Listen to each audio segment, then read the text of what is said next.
So I love short selling. I think short selling is a really cool thing for traders because of a couple things. One, stock prices fall a lot faster than they go up. When, lately... Note to investors everywhere.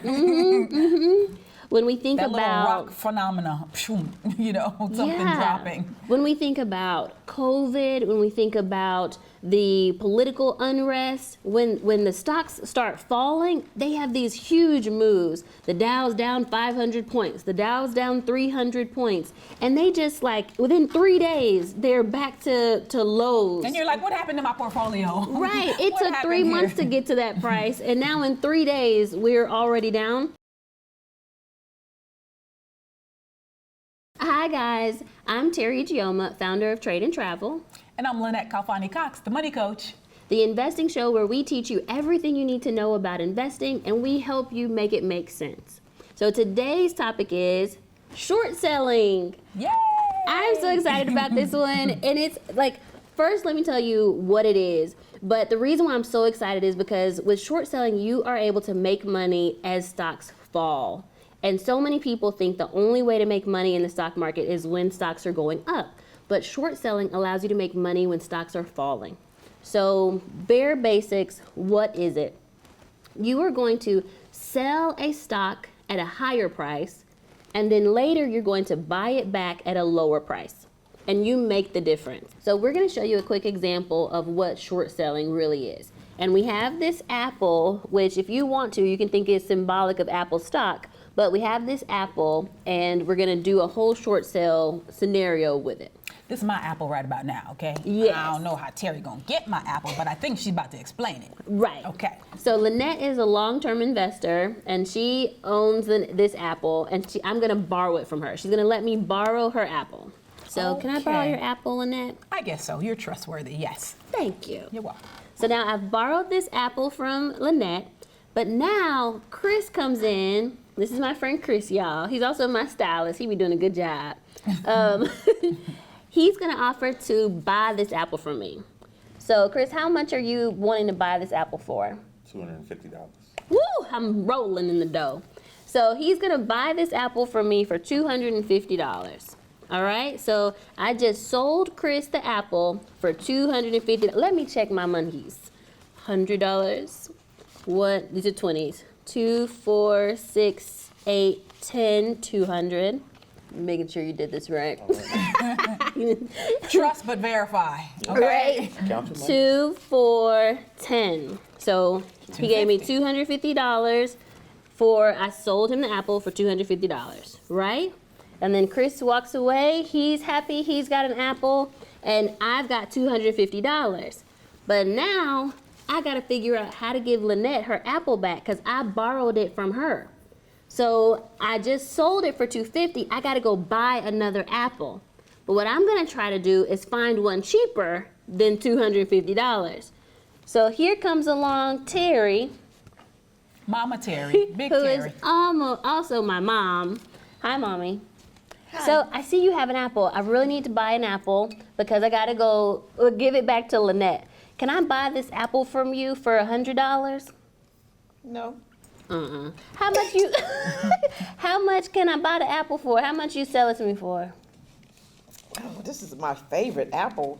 Probably $150. $150. Okay, cool. So you sure $150? I can give you $150? Yes. Okay. I'm gonna keep my big $100, y'all.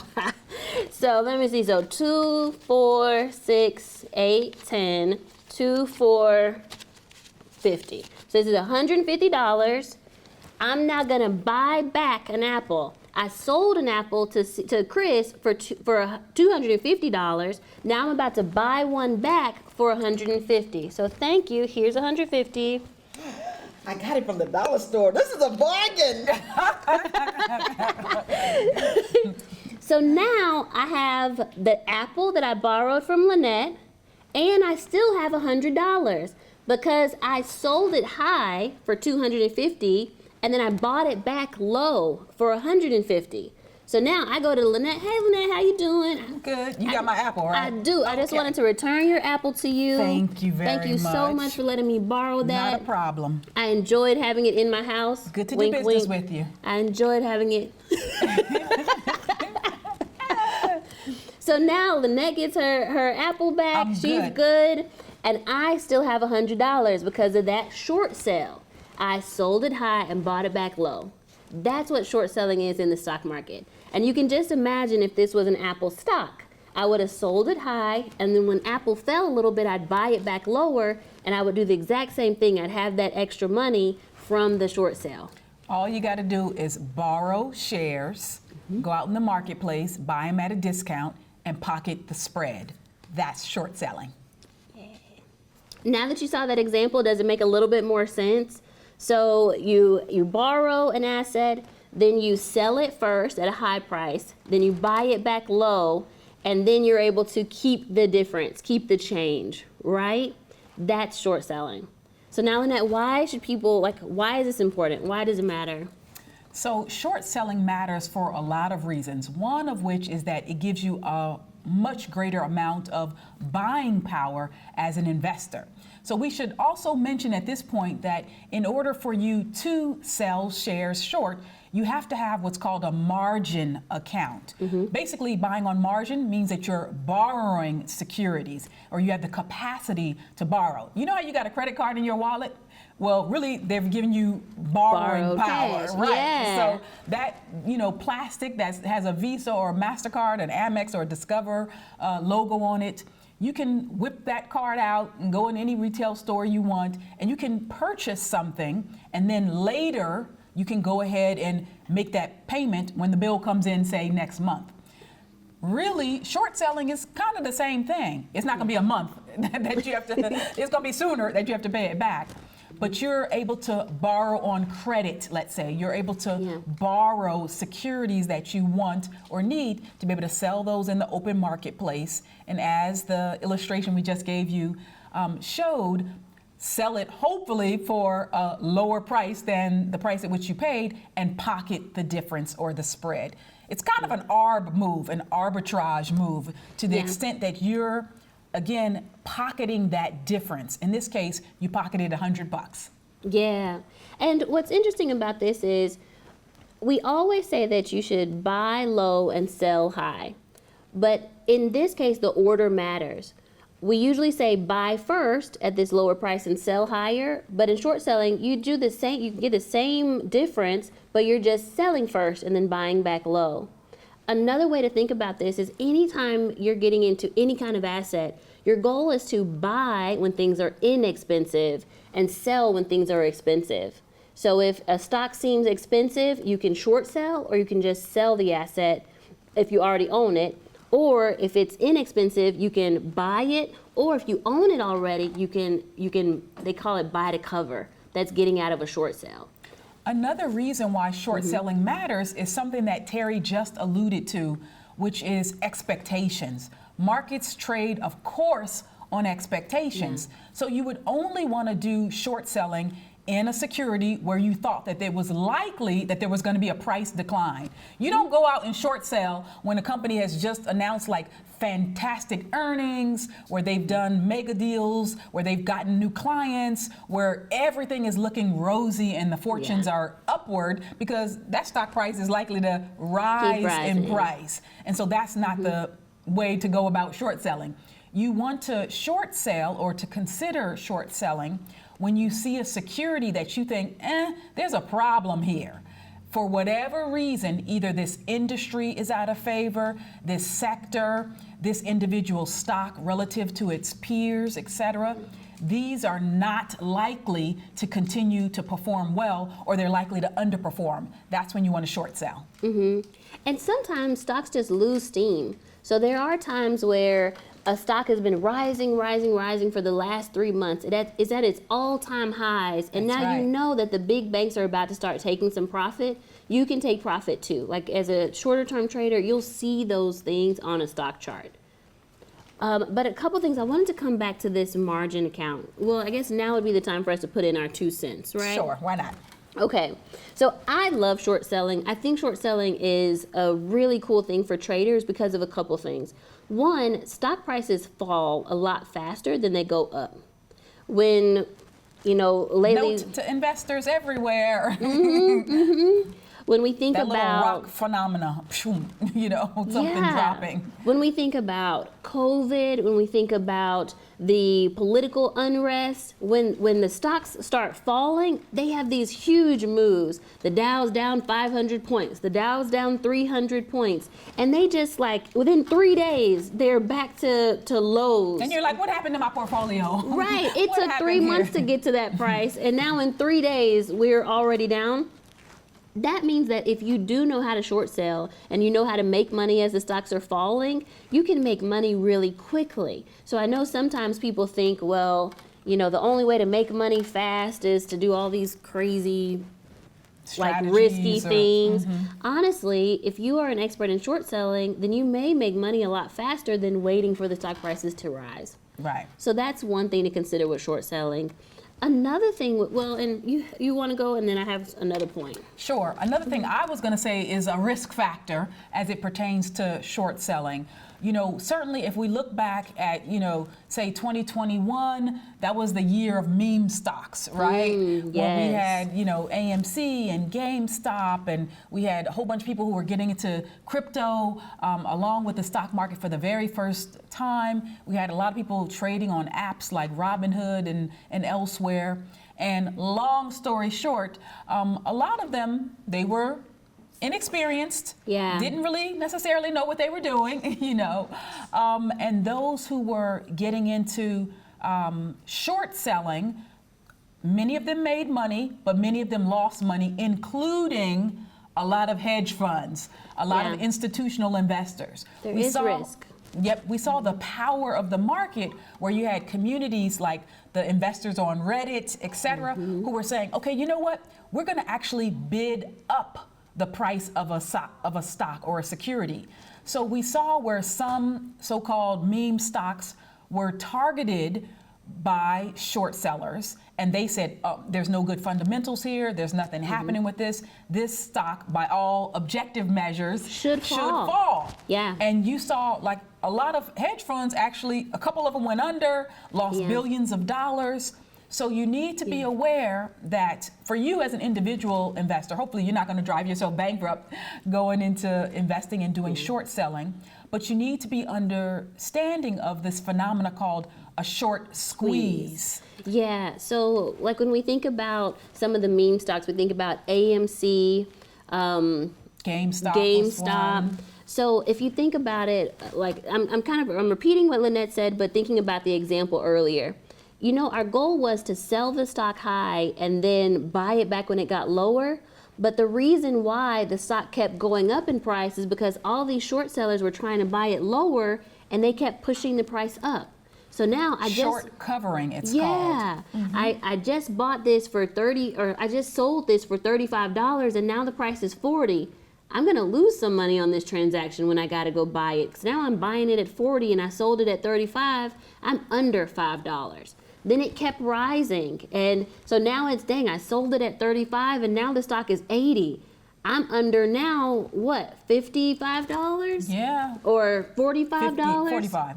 So, because I sold it at $35. I got my $35 in my hand. But now it's 80. But to go buy it back, I got to buy it back at $80.